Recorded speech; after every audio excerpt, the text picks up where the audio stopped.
जिसकी प्रेरणा राष्ट्रभक्ति हो, जिसकी प्रेरणा पंजाब का विकास हो।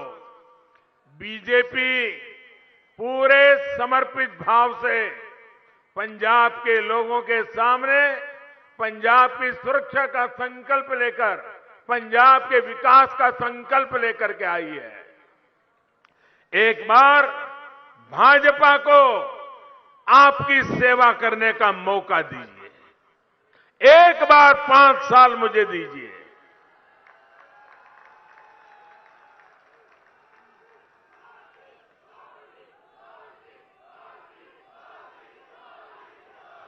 और फिर देखिएगा डबल इंजन की सरकार कैसे पंजाब को तेज गति से आगे बढ़ाती है। आप देखिए, देश के इतने सारे राज्य हैं, जब कांग्रेस एक बार गई तो फिर कभी लौटकर आई ही नहीं। और जहां भाजपा को आशीर्वाद मिल गया, वहां तो कांग्रेस जड़ मूल से साफ हो गई। साथियों, पंजाब के एक क्षेत्र ने देश को ये दिखाया था कि खेती भी खुशहाली का जरिया बन सकती है। लेकिन आज स्थितियां बदल रही है। यहां की मिट्टी की उपजाऊ क्षमता घट रही है। मिट्टी में केमिकल्स बढ़ गए हैं। भाइयों और बहनों, इतिहास गवाह है, कांग्रेस ने किसानों को हमेशा धोखा दिया है। स्वामीनाथन कमीशन की सिफारिशों को लागू करने की मांग सालों से देश में थी। ये फाइल पर बैठ गए थे, लेकिन कांग्रेस सरकारें झूठ पर झूठी बोलती रही। केंद्र में हमारी सरकार बनी तो हमने उन सिफारिशों को लागू करने का काम करके दिखाया। भाइयों बहनों, ये हमारा किसानों के प्रति हमारी भारतीय जनता पार्टी का लगाव है। हमने, आप देखिए पुराने रिकॉर्ड, और मैं चुनौती देता हूं किसी भी दल को, हमारे समय में अनाज की रिकॉर्ड खरीदी की और किसानों के बैंक खातों में सीधे पैसा भेजा है। हमने उसके खाते में सीधा पैसा आता है। भाइयों और बहनों, पंजाब के किसानों को आज नई सोच और नए विजन वाली सरकार चाहिए। आज किसान को बेहतर फसल, कम लागत और बेहतर कीमत की जरूरत है। इसके लिए हमारी सरकार बीज से बाजार तक नई व्यवस्था बना रही है। ये भाजपा की सरकार है जिसने जल जीवन मिशन शुरू किया है। आज हम पंजाब के घर घर में साफ पानी का कनेक्शन देने के लिए, नल से जल पहुंचाने के लिए हम बहुत तेज गति से काम कर रहे हैं। साथियों, पंजाब में आज हर व्यापार माफियाओं के कब्जे में है। व्यापारियों को माफियाओं की कृपा पर जीने के लिए मजबूर होना पड़ रहा है। इसकी सबसे बड़ी तकलीफ हमारे छोटे व्यापारियों को हो रही है।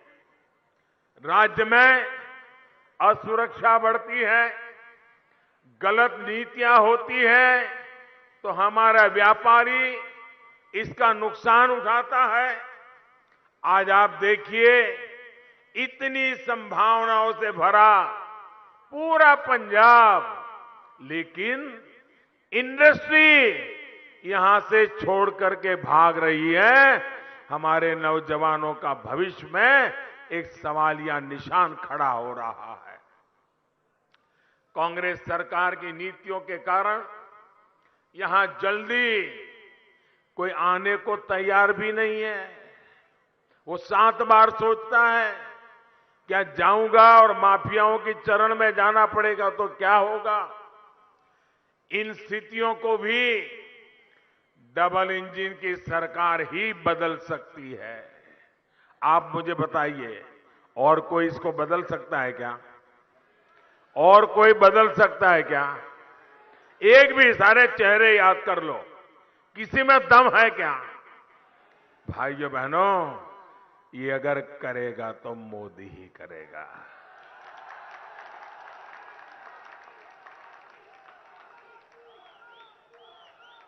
हमने अपने घोषणा पत्र में अनेक संकल्प लिए हैं। पंजाब में बेहतर इंफ्रास्ट्रक्चर होगा,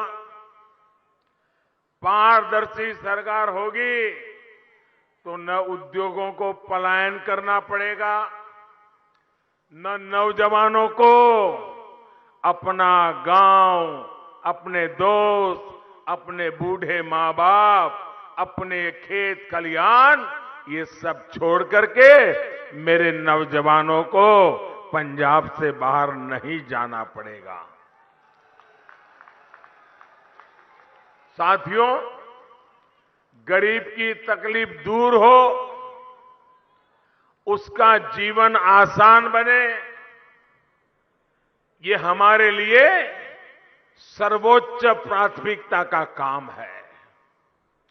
कोरोना काल में भाजपा सरकार गरीबों को मुफ्त राशन दे रही है और मुफ्त वैक्सीन भी दे रही है। आपको सबको वैक्सीन लगी है? सबको वैक्सीन लगी है? आपको कोई पैसा देना पड़ा क्या?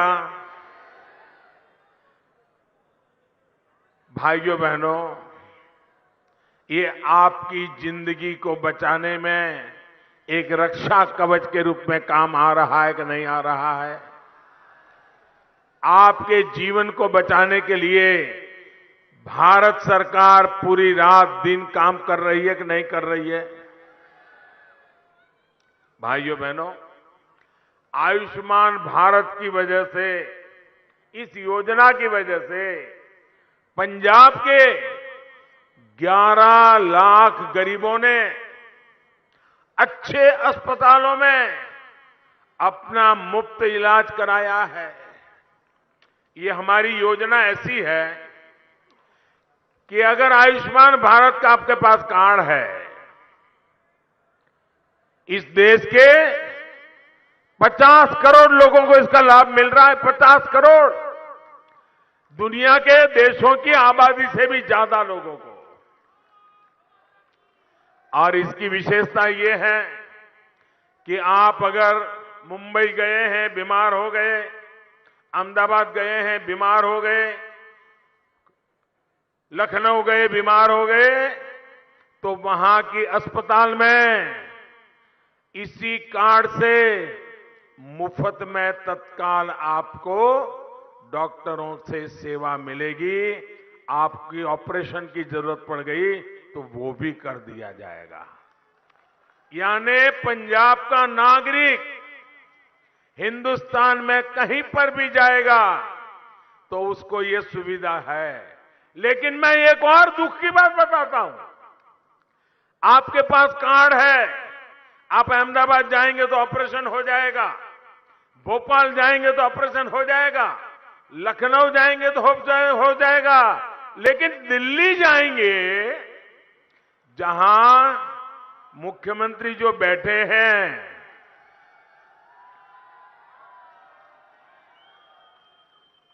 दिल्ली में जहां दिल्ली सरकार की अस्पतालें हैं, वहां पर आपको मना कर देंगे। क्यों? क्योंकि इस योजना के साथ वो जुड़ने के लिए तैयार नहीं है। आप मुझे बताइए भैया, आपको भारत सरकार 5 लाख रुपए तक बीमारी के लिए खर्च दे रही है, तो पंजाब के लोगों को अगर दिल्ली में कहीं मदद जरूर पड़ जाए तो तुम्हारे पेट में चूहे क्यों दौड़ रहे थे? मुझे समझ नहीं आ रहा है। और जो लोग दिल्ली में आपको घुसने नहीं देना चाहते, वो आपसे वोट मांग रहे हैं। क्या ऐसे लोगों को पंजाब में कुछ भी करने का हक है क्या? है क्या? भाइयों बहनों, हमने जो आयुष्मान भारत योजना की बात बनाई है, इससे पंजाब के गरीबों के करीब करीब 2000 करोड़ रुपए बचे हैं। 2000 करोड़ रुपए। अब कल्पना कीजिए, गरीब के लिए 2000 करोड़ रुपए उसकी बीमारी में काम करने का काम दिल्ली में मोदी बैठ करके कर रहा है। भाइयों बहनों, ये हमारे दिल में आपके प्रति चिंता है। पंजाब में 300 से ज्यादा जन औषधि केंद्र चल रहे हैं और वहां पर जो बाजार में महंगी दवाई मिलती है, वैसी ही दवाई में कोई समझौता नहीं, कोई कॉम्प्रोमाइज नहीं, उसकी क्वालिटी में कोई कॉम्प्रोमाइज नहीं। लेकिन हमने जो जन औषधि केंद्र खोले हैं, जो बाजार में दवाई 100 रुपये में मिलती है, वही दवाई यहां 10 रुपये 20 रुपये में मिल जाती है। भाइयों, ये काम हमने किया। हम कैसे मदद कर रहे हैं देखिए आप। अगर किसी के परिवार में बुजुर्ग मां बाप है, डायबिटीज हो गया, रोज उनको गोलियां लेनी पड़ रही है, इंजेक्शन लेना पड़ रहा है, अगर ये दवाइयां घर में ला दे, महीने का 2-2.5 हजार का खर्चा तो होता ही होता है। मध्यम वर्ग के परिवार पर 2-2.5 हजार का दवाई का बोझ लग जाता है। लेकिन अगर जन औषधि से ले आएंगे दवाई, तो सिर्फ 100-150 रुपये में आपका काम चल जाएगा। हर गरीब परिवार का, मध्यम वर्ग के परिवार का 1000-1500 रुपया बचेगा कि नहीं बचेगा? बचेगा कि नहीं बचेगा? लेकिन हम इसके लिए अरबों खरबों की जाहिरात नहीं करते भाई। हम तो गरीब के लिए जीते हैं, गरीब के लिए काम करते हैं, मध्यम वर्ग के लिए जीते हैं, मध्यम वर्ग के लिए काम करते हैं। अगर हाई ब्लड प्रेशर है, अगर उन्हें ऐसे स्टोर में गए, बहुत सस्ते में दवाई मिल जाएगी। इन केंद्रों से भी हर साल पंजाब के लोगों को करीब करीब 300 करोड़ रुपयों का फायदा हो रहा है। यहां के नागरिकों को दवाई के खर्चे में 300 करोड़ की बचत।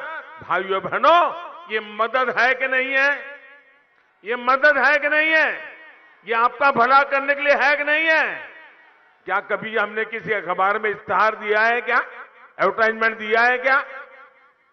इसी तरह हमारी सरकार ने जो स्टेंट के पैसे कम कराए हैं, हृदय की बीमारी हो, हार्ट का स्टेंट लगाना है, आजकल नी की बीमारी हो जाती है, 50-60 साल की उम्र के बाद शुरू हो जाता है, नी ट्रांसप्लांट करवाते हैं, इसमें भी हमने उसके दाम बहुत कम करवा दिए, कानून का उपयोग किया।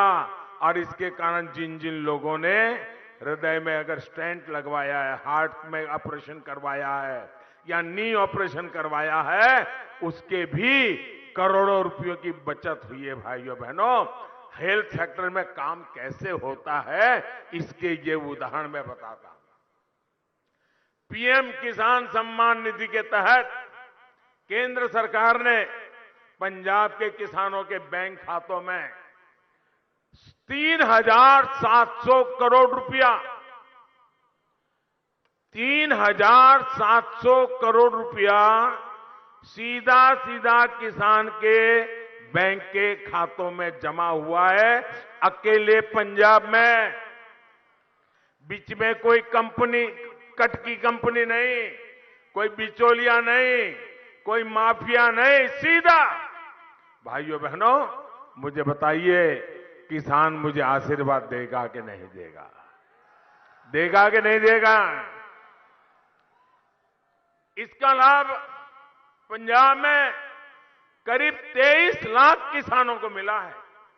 23 लाख किसानों को केंद्र सरकार की प्रधानमंत्री आवास योजनाओं के तहत पंजाब में 75,000 से अधिक घर बनाए जा रहे हैं और एक एक घर बनाने के लिए लाख सवा लाख रुपया उनके खाते में भारत सरकार जमा करवाती है ताकि वो पक्के घर में जिंदगी गुजारना शुरू करे। भाई, गरीबों को पक्के घर के लिए अकेले पंजाब को 2,000 करोड़ रुपए से के भी अधिक की राशि दी गई है। ये जरा आंकड़े जोड़ दीजिए, मैं तो कुछ ही बता रहा हूं, ये सारा दिल्ली से पैसा पंजाब की धरती पर उतारने का हमने काम किया है। साथियों, उजाला स्कीम के तहत हमने बिजली बिल कम हो, हमेशा हमेशा के लिए बिजली का खर्चा कम हो, आपकी जेब से ज्यादा पैसे न जाएं, एक स्थायी व्यवस्था बनाई और टेक्नोलॉजिकल सॉल्यूशन निकाला। इसके तहत एलईडी बल्ब हमने पंजाब में वितरित किए। इस वजह से गरीबों के बिजली के बिल में 900 करोड़ रुपए से भी अधिक बिजली का बिल बचा है। अगर मध्यम वर्ग के घर में 4 लट्टू वाले हैं तो उसका 1,500 2,000 रुपया बच जाता है बिजली का। भाइयों, ये लोग आज जो वादे कर रहे हैं वो एक प्रकार से आपके घर में रोशनी लाने का वादा नहीं है, आपके जेब के पैसे बचाने का वादा नहीं है। ये ऐसा रास्ता है जो पूरे पंजाब को कुछ ही वर्षों में अंधकार में डुबो देगा। बिजली के कारखाने चलाने की ताकत नहीं होगी, पूरा पंजाब अंधेरे में फंस जाएगा। ये रास्ता इन्होंने चुना है। आप मुझे बताइए, क्या पंजाब में अंधेरा आने देना है? अंधेरा आने देना है? अंधेरा आने देना है तो इन लोगों को दिल्ली में ही रोक लो भैया, आने मत दो यहां।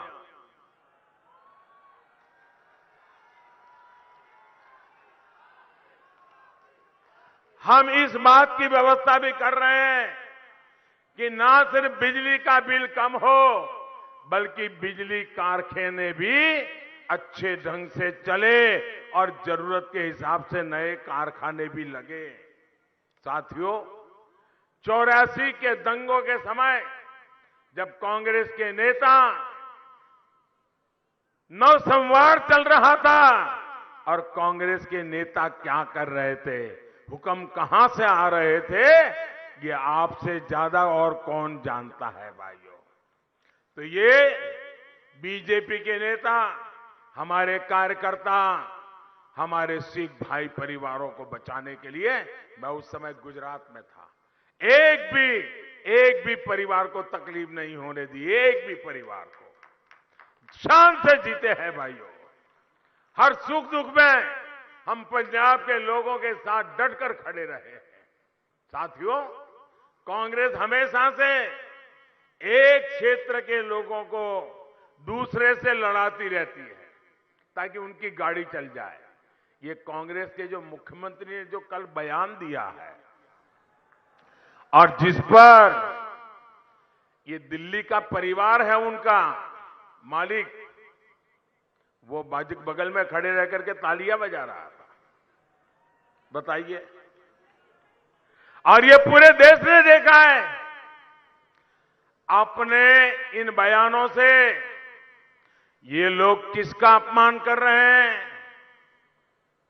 यहां का कोई ऐसा गांव नहीं होगा, कोई ऐसा गांव नहीं होगा जहां हमारे उत्तर प्रदेश के भाई बहन या हमारे के बिहार के भाई बहन यहां पर मेहनत ना करते हो, ऐसा कोई गांव नहीं होगा भाइयों।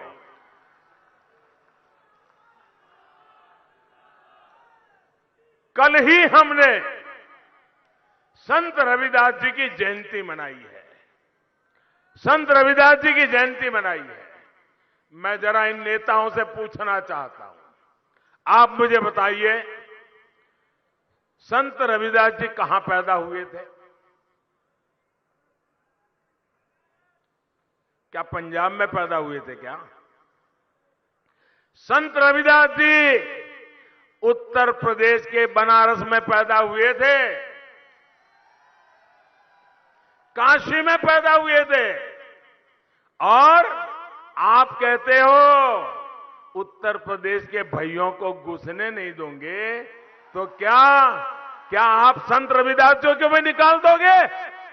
क्या संत रविदास जी के नाम को मिटा दोगे? क्या भाषा बोलते हो तुम लोग? इतना ही नहीं, मैं जरा पूछना चाहता हूं, गुरु गोविंद सिंह जी का जन्म कहां हुआ था? गुरु गोविंद सिंह जी का जन्म कहां हुआ था? पटना साहिब में हमारे गुरु महाराज गुरु गोविंद सिंह का जन्म हुआ था, और आप पटना में हुआ, बिहार में हुआ, और तुम कहते हो बिहार के लोगों को घुसने नहीं देंगे, तो क्या तुम गुरु गोविंद सिंह महाराज का अपमान करोगे?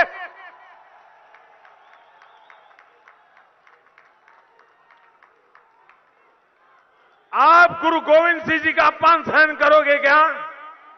जिस मिट्टी में गुरु गोविंद सिंह जी ने जन्म लिया, उस मिट्टी का अपमान करोगे क्या? जिस मिट्टी में गुरु गोविंद सिंह जी ने जन्म लेकर के हमारी रक्षा की, उस मिट्टी के संतानों को पंजाब में घुसने नहीं देंगे, ये भाषा का प्रयोग करोगे क्या? संत रविदास जी, जिन्होंने समाज का इतना बड़ा कल्याण किया, काशी में पैदा हुए, आज पंजाब के हर घर में संत रविदास जी के प्रति श्रद्धा है, क्या आप उनको भी निकाल दोगे? हम यूपी बिहार के लोगों को घुसने नहीं देंगे। भाइयों बहनों, इस तरह की विभाजनकारी सोच को एक पल के लिए पंजाब में राज करने का अधिकार नहीं है। भाइयों बहनों, हमारा पंजाब सीमावर्ती राज्य है।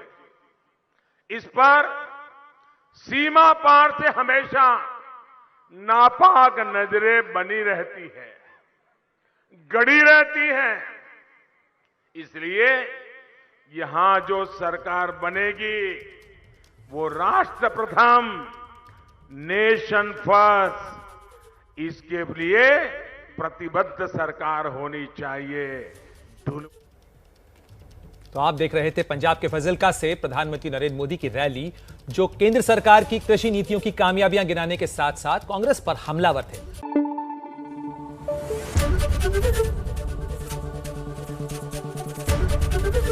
एबीपी न्यूज आपको रखे आगे।